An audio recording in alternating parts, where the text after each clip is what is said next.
राज्य सरकारकडून कर्जमाफीतील अटी रद्द करण्यात आलेल्या आहेत। आजोबाकडून नातवाचं अभिनंदन करण्यात आलंय। सरकारचे आभार, रोहित पवार आणि सहकाऱ्यांचं अभिनंदन। अटी रद्द करण्यासाठी केलेल्या आंदोलनाला यश आलं असल्याचं मत सरकारनं अटी रद्द केल्याने ट्विट करत मानले सरकारचे आभार। शरद पवारांनी हे ट्विट करत सरकारचे आभार मानलेले आहेत। शरद पवारांनी हे ट्विट केलेले आहे।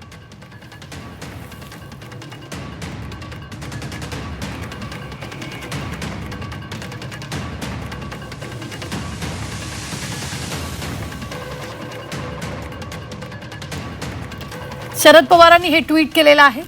सततच्या नैसर्गिक आपत्ती, शेतमालाचे कोसळले दर या पार्श्वभूमीवर राज्य सरकारनं कर्जमाफी योजना जाहीर केली।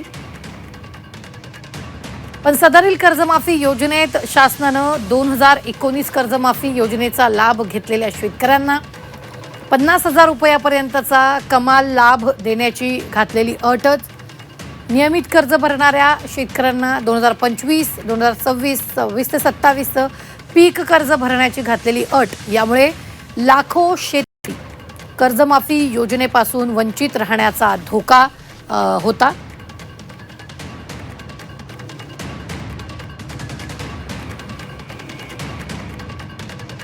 राज्यभरातील शेतकऱ्यांची भावना लक्षात घेत आज शासनानं दोन्ही जाचक अटी मागे घेण्याचा महत्त्वपूर्ण निर्णय घेतलेला आहे। याबद्दल सरकारचे आभार।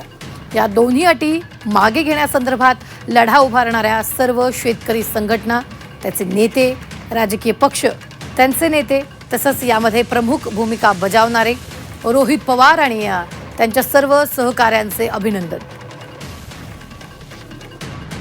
शरद पवार साहेब हे ज्येष्ठ नेते आहेत। चांगल्याला चांगलं म्हणण्याची त्यांची वृत्ती आहे आणि अनेक वेळा त्यांनी ते दाखवून दिलेलं आहे।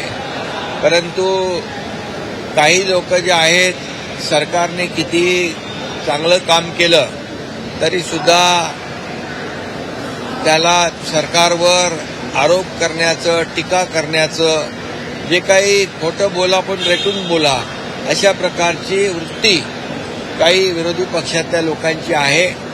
त्यांना हा खऱ्या अर्थाने एक शरद पवार साहेबांनी दिलेलं उत्तर आहे।